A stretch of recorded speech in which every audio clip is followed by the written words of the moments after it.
Spain bull run tragedy. Father of two go to death in Spain's notorious Street of Hell during bull running festival. A tragic incident unfolded during a traditional bull running celebration in Spain when a 30-year-old man was fatally gored by a bull in front of horrified spectators. Now it's time to go in detail and uncover the full story in today's AI podcast.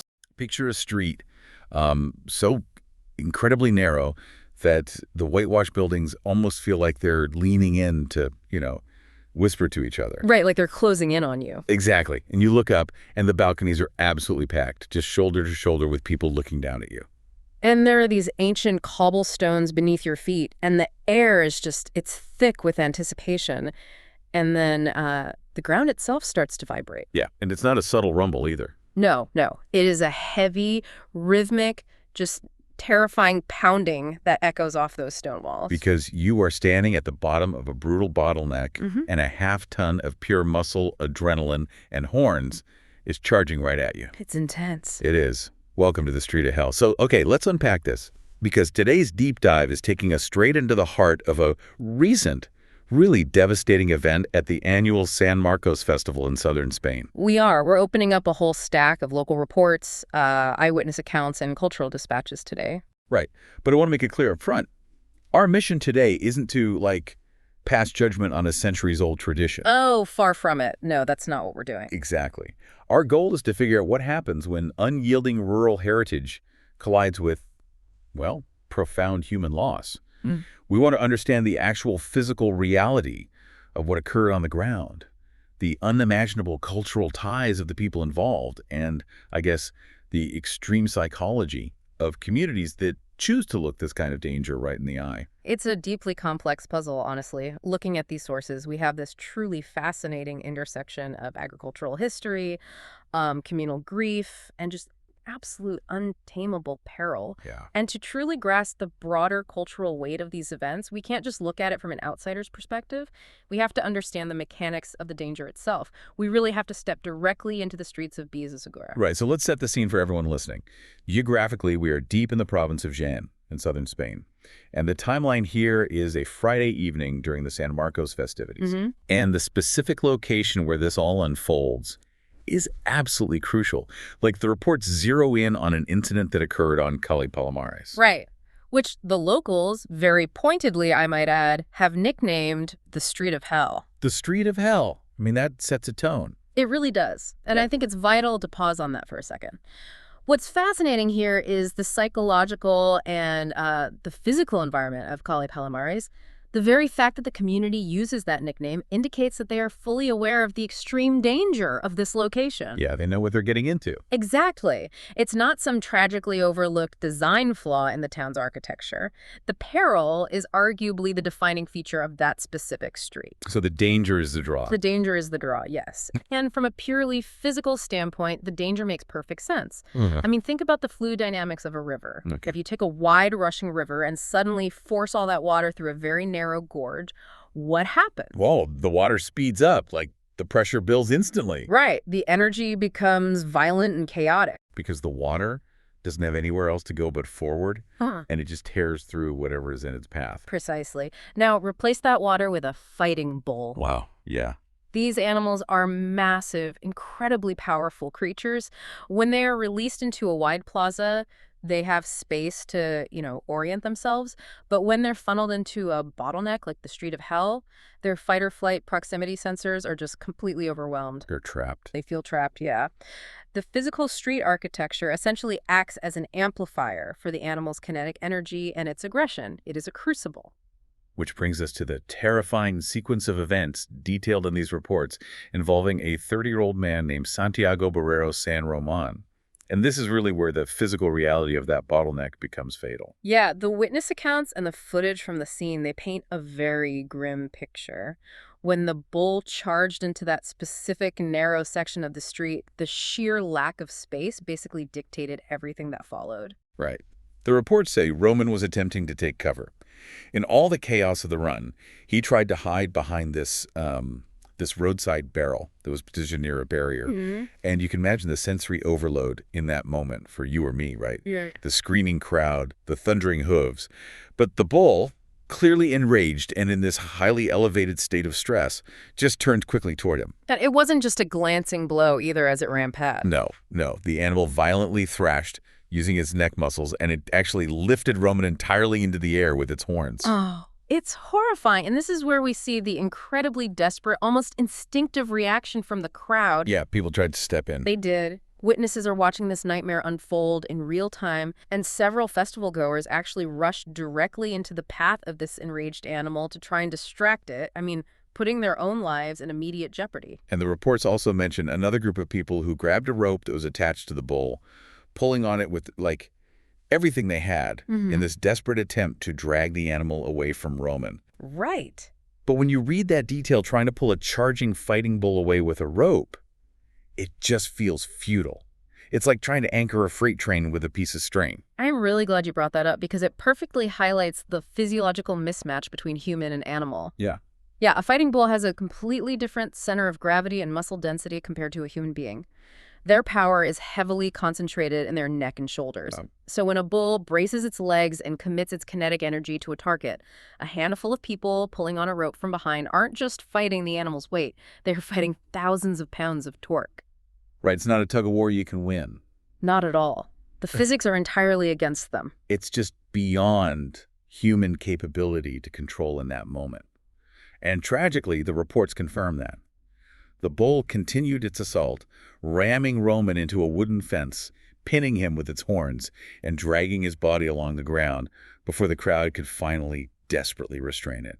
And the medical outcome was devastating. During the attack, a horn pierced his torso, causing catastrophic internal injuries. Right. The emergency crews on the ground actually got him to a nearby hospital remarkably fast, considering the chaos. But despite the doctor's absolute best efforts to stabilize the trauma, he passed away about an hour later. It's a deeply visceral, incredibly chaotic scene. And, as an outsider reading this, it immediately triggers a very specific assumption. What's that? Well, you read about a brutal goring in a narrow street, and you naturally think, who was this guy?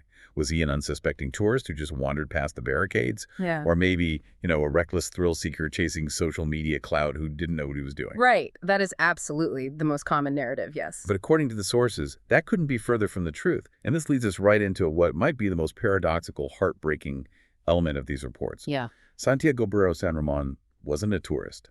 He wasn't an outsider. He was deeply, inextricably tied to this specific town, the countryside, and this exact way of life. Yes. The reports detail that he was actually part of a younger generation of fighting bull breeders. He lived and breathed this world. He had recently launched his own cattle breeding project. And this wasn't just some casual hobby farm. The sources explicitly connect his project to Estrella. Right, which is huge. Yeah, for anyone unfamiliar, Estrella is one of Spain's most elite, highly respected ranches. They are legendary for producing world-class fighting bulls and horses. It is a pedigree that commands immense respect in that region. He had inherited a small herd from his family. He spent his entire life working right alongside his father and the grandfather who originally founded their family's cattle operation. Wow. I mean, this was his livelihood, his heritage, and his passion. And compounding the immense tragedy of his loss, the reports mention he leaves behind a pregnant wife and another young child. It's just an absolutely staggering blow for his family and the whole community. It really is. But, okay, let's unpack this. So what does this all mean? In what sense? Well, I want to push back on the reality of this for a second.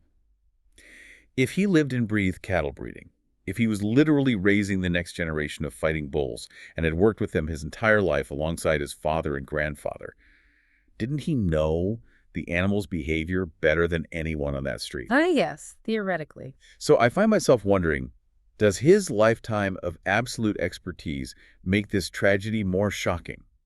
Or is it simply an accepted occupational hazard of this specific life? See, that is the core paradox of this entire deep dive. And I would argue that his expertise actually makes the event more tragic, not less, because it shatters a very comfortable illusion. The illusion of control. Exactly. When you are a master of a craft, especially a dangerous one, you develop a sense of mastery over the elements. But breeding fighting bulls is not like breeding dairy cows. You are actively cultivating a primal wild instinct. His background underscores a very harsh, undeniable reality of this tradition. No amount of generational knowledge, no elite Estrella pedigree, And no lifetime of rural experience can domesticate the fight-or-flight instinct of a half-ton animal once it is loose in an enclosed bottleneck. Man, it's like a master fluid dynamicist drowning in a flash flood. That's a great way to put it. It doesn't matter how well you understand the physics of the water, right? When the wave hits you in a narrow canyon, the water doesn't care about your credentials.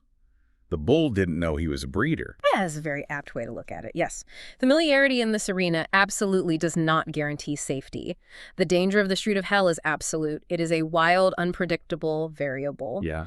And so you have a community that centers its entire identity around agricultural prowess and cattle breeding. They have just lost a local son, a father of two, who literally represented the next generation of their foundational trade. And he was killed by the very animal their culture revolves around. So you have a community that just lost its future in the very jaws of its past. Wow. You would assume the town would completely shut down in mourning. Which brings us to how this community actually processes immense grief while they are right in the middle of their biggest annual celebration. Because the immediate aftermath detailed in the sources is truly striking and honestly quite jarring for an outsider. It is, and to understand it, we really have to look closely at the response from the festival organizers, an organization known as the Hermandad de San Marcos. Let's pause right there because that term Hermandad is really important context that the sources touch on.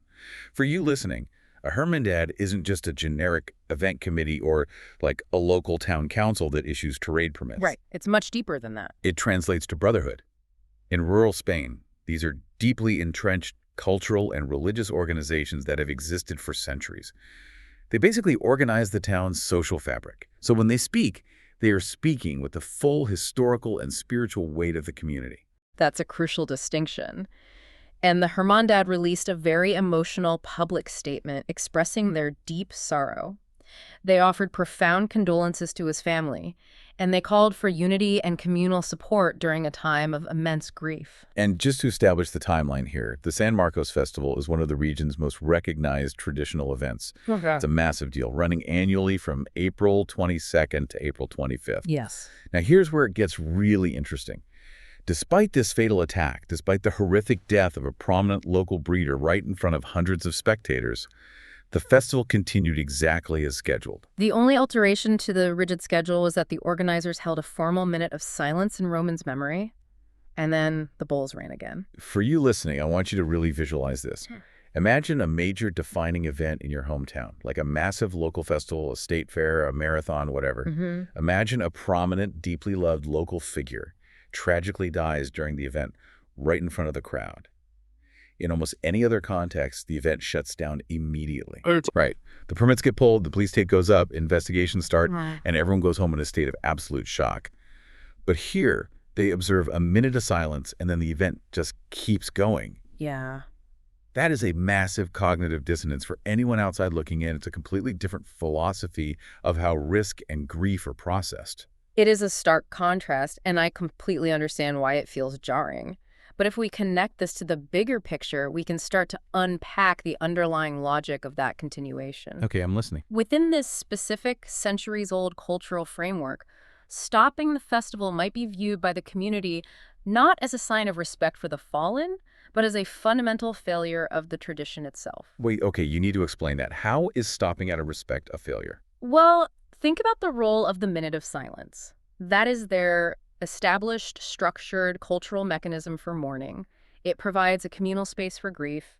It acknowledges the loss. But the continuation of the run, that is the ultimate unspoken acknowledgement that the danger and the very real lethal potential of that danger is not a glitch in the system. Oh, it's the feature, not the bug. Exactly. It is the foundational pillar of the event. I mean, why do they run with fighting bulls instead of sheep? Right. Because the bull represents a lethal force of nature. If you stop the event the moment that danger proves to be fatal, you are essentially invalidating the core premise of why they gathered to run in the first place. To halt the tradition would be an admission that the risk they are celebrating is actually unacceptable. So by continuing, they are reaffirming their stoic acceptance of that risk. Yes. They're basically saying to each other, we acknowledge the terrible cost of this, we deeply mourn our brother, but the tradition and the danger inherent in it is larger than any single one of us. That is exactly the philosophy of risk at play here. It is an extreme endeavor. And you see similar psychological frameworks in other high-risk human pursuits, like free solo rock climbing or early space exploration. Oh, that makes sense. The fact that it can kill you is precisely what gives the endeavor its immense cultural value. That is incredibly heavy. It really shifts the perspective from viewing this as some reckless party to viewing it as a deeply stoic, almost fatalistic communal ritual. It does. But that stoic acceptance of lethal risk, it isn't just confined to the chaotic, bottlenecked environment of a rural street run. It's not just local breeders and festival goers facing this. According to the sources, this exact same dynamic permeates the absolute highest, most elite professional echelons of this culture as well. Yes. The reports detail a second incident that provides a very crucial parallel here. It shifts our focus from the raw, unpredictable rural streets of Jaén to the highly structured professional arena. Just days prior to the tragedy in Beas de Segura, a famed matador named Morante de la Puebla was gored. And this wasn't in a narrow street filled with screaming people in jeans and T-shirts. This was during a packed, highly anticipated event at the prestigious Maestranza Arena in Seville. Which is essentially the Wimbledon or the Madison Square Garden of professional bullfighting. It is the absolute pinnacle. Right. It's a completely different universe from the street of hell. You have a meticulously maintained sand ring. You have a celebrated professional in a tailored, intricate suit. You have a team of highly trained assistants ready to intervene. Yes. It is an environment designed to project total human control over the animal. Yes. And yet, this goring resulted from a single split-second mistake in the ring. The reports state that the bull struck him from behind, right at hip level, and the force drove its horn deep into his body, causing a severe 10-centimeter internal injury. 10 centimeters. Yeah. A 10-centimeter internal injury from a blunt, curved horn. The physical trauma of that is staggering. It is. He had to be rushed immediately to the hospital for emergency surgery. Wow. And his own words following the surgery are remarkably telling, especially for a man of his stature. Morante described the pain as, quote, excruciating. I can't even imagine. He explicitly called it the most painful goring of his entire storied career. But most notably, this master of the arena admitted that he genuinely feared for his life in the immediate aftermath of the strike.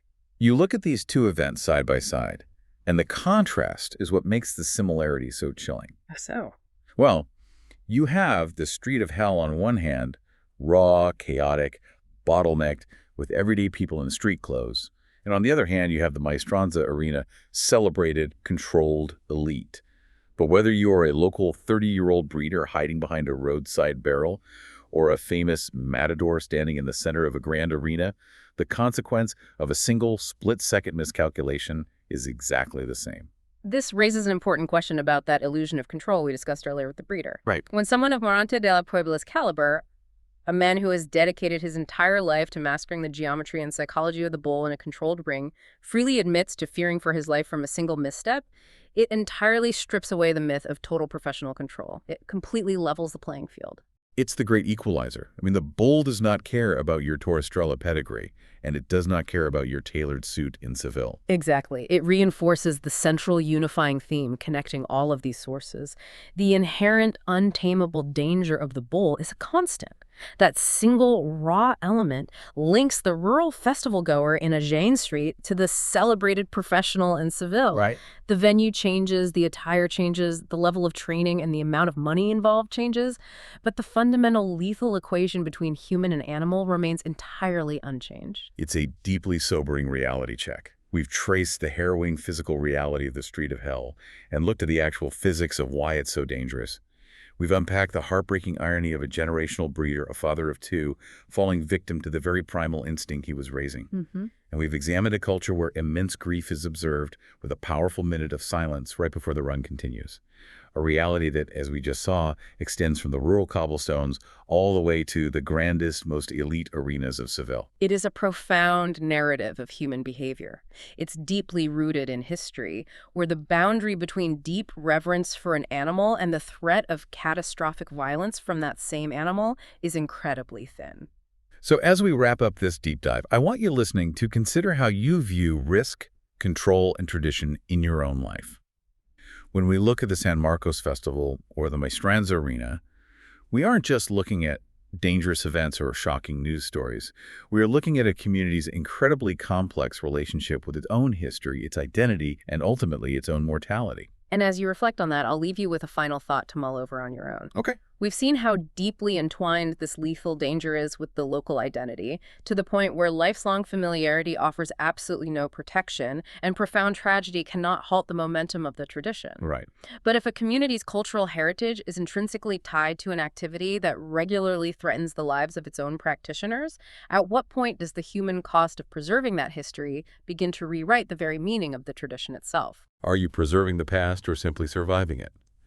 Suddenly, that clean, straight line of tradition starts looking a lot more like the muddy, jagged realities of the street of hell. Thanks for taking this deep dive with us. Keep questioning, keep exploring, and we'll see you next time. Okay, one question for you. How did a traditional celebration in Spain turn into a fatal tragedy? And what does this incident reveal about the dangers of bull running festivals that continue despite repeated deaths and serious injuries? Don't forget to comment it. Thanks.